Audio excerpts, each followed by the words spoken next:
Hi, this is Jim and welcome back to my YouTube channel. Ito na nga, IG story ni Jara kagabi. Ayan na nga, yung Spotify playlist niya nga, Untogether Again ni Janet Jackson. Siyempre sa Barda yan. At kagabi nga ay trending ang hashtag Together Again Barda, hashtag David Licauco at hashtag Barbie Fortesa. O multiple hashtags trending ang Barda kagabi, grabe. At post nga ni Sir Nathan Perolino, Today's Work, hashtag Team Barda.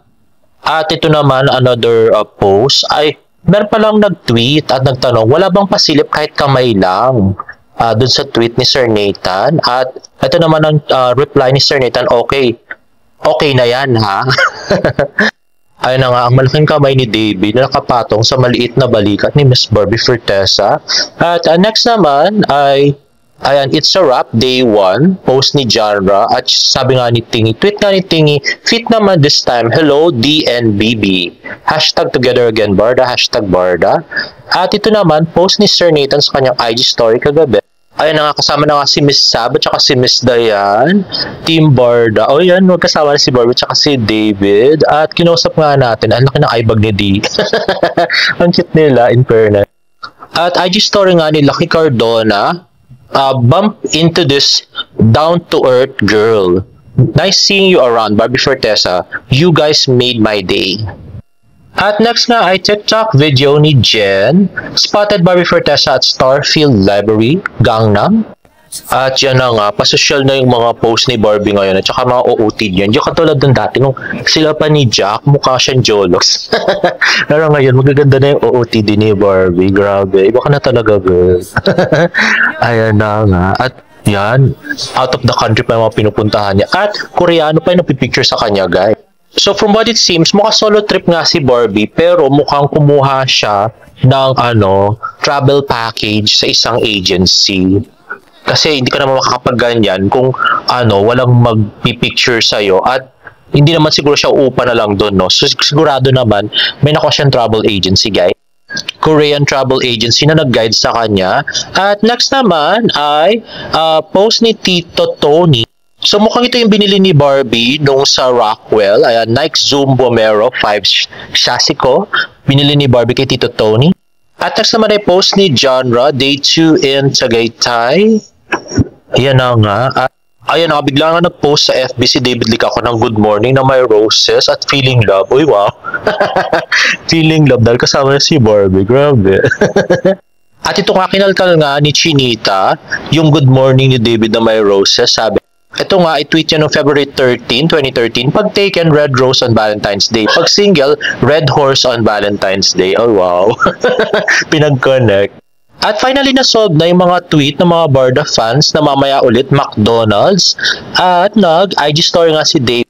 Ayan na nga, mukhang isang drone ang maghahatid ng McDonald's soft drinks. At nag-tweet nga si Sir Nathan na from first endorsement to second, yay, the blessing is pouring. Hashtag Team Barda, hashtag Barda, hashtag Barda Together Again. Uy, wow, grabe. Magpa-McDo commercial talaga sila. Grabe, hindi ako makapaniwalang kukunin sila ng McDo kasi di ba conflict of interest nga yung Kuya Korea tapos sobrang cafe pa. Pero hindi, walang paki yung McDo. Kukunin talaga yung Barda. And cheesy pa mo na mga commercial, di ba? Yung sa Aldab nun. Grabe. At epic talaga pag concept ng ng McDo ang gumawa kasi tingnan mo nga yung kay Paolo tsaka yung kay Vice Ganda, yung kay Sharon Gabi, tapos yung sa Aldab noon, di ba? Ay, grabe.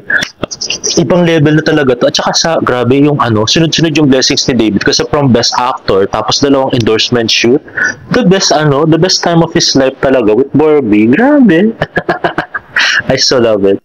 At dahil nga dyan guys, ay trending ang hashtag Love Ko Barda today. Uy, wow, may bagong Love Ko Barda, love ko to.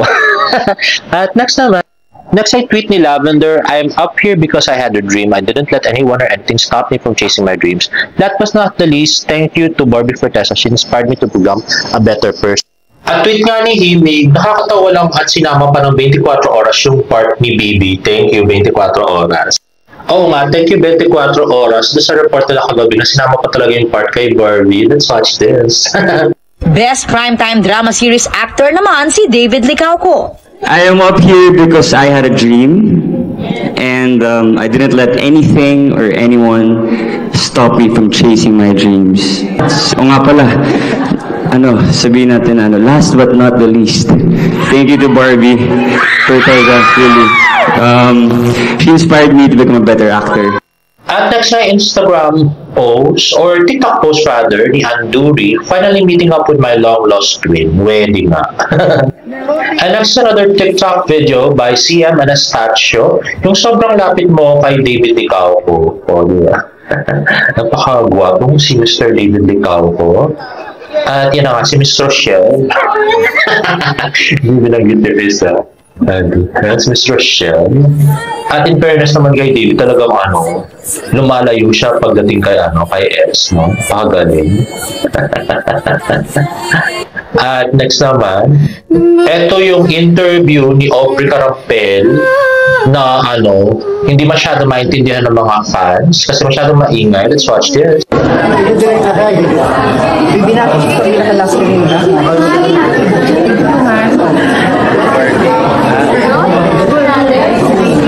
So mukhang hindi nanood si Audrey ng interview ni Dave ay yung sa speech ni David kaya hindi niya alam na binati si Barbie na pinakalas kanina. Parang ganun yung intindi ko, guys. At napasma naman si David na sinabi pa ni Barbie. At next naman ay compilation video na ginawa ng David Troops na way back Wednesday last year when David Licauco shared his goal of winning Best Actor for Pulak Araw. At ito nga yung GLU Careless interview. Grabe. At na-repost nga ito ni David sa kanyang Facebook. Sabi niya, pwede na palang tumigil, joke. Let's watch this. For me, ang goal ko dito, Best Actor o kahit mananominate na Best Actor dahil ang napakaganda ng proyekto eh. Ramdam ko talaga yung character ko dito na gusto kong may mapatunayan pa na sabihin natin, kung tumigil man ako sa showbiz, at least sasabi ko na Best Actor.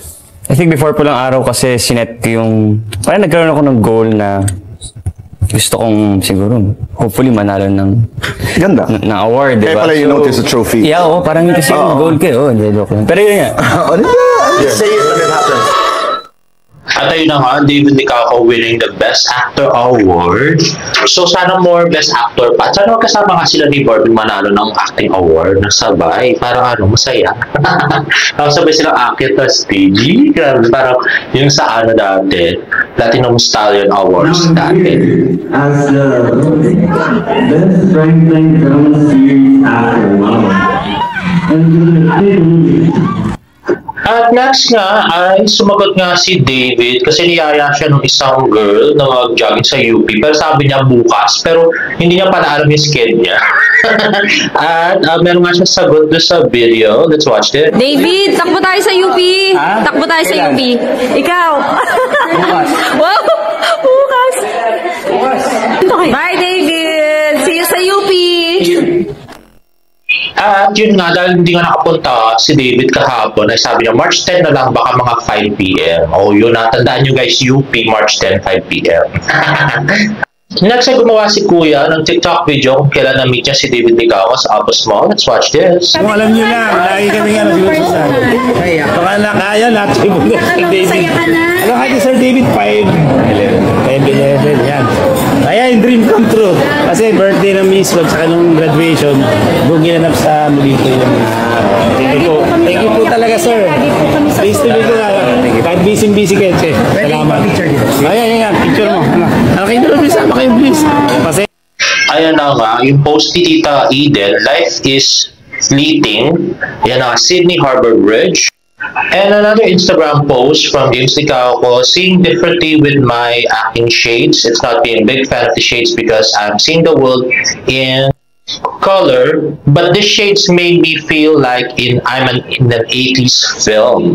At to Instagram post ni Jean Licauco. At next naman ang cute na si James at si Jean Licauco. Ayun na nga. Instagram story. At ito post naman ni Tita Eden, yung mga kinain nila. Manifesting kasama si Barbie next time. Sa kanila. Sa CV. Charot. Anyway guys, if you like this video, please give it a thumbs up. And please subscribe to my YouTube channel for more Garden updates in the next vlog. Bye!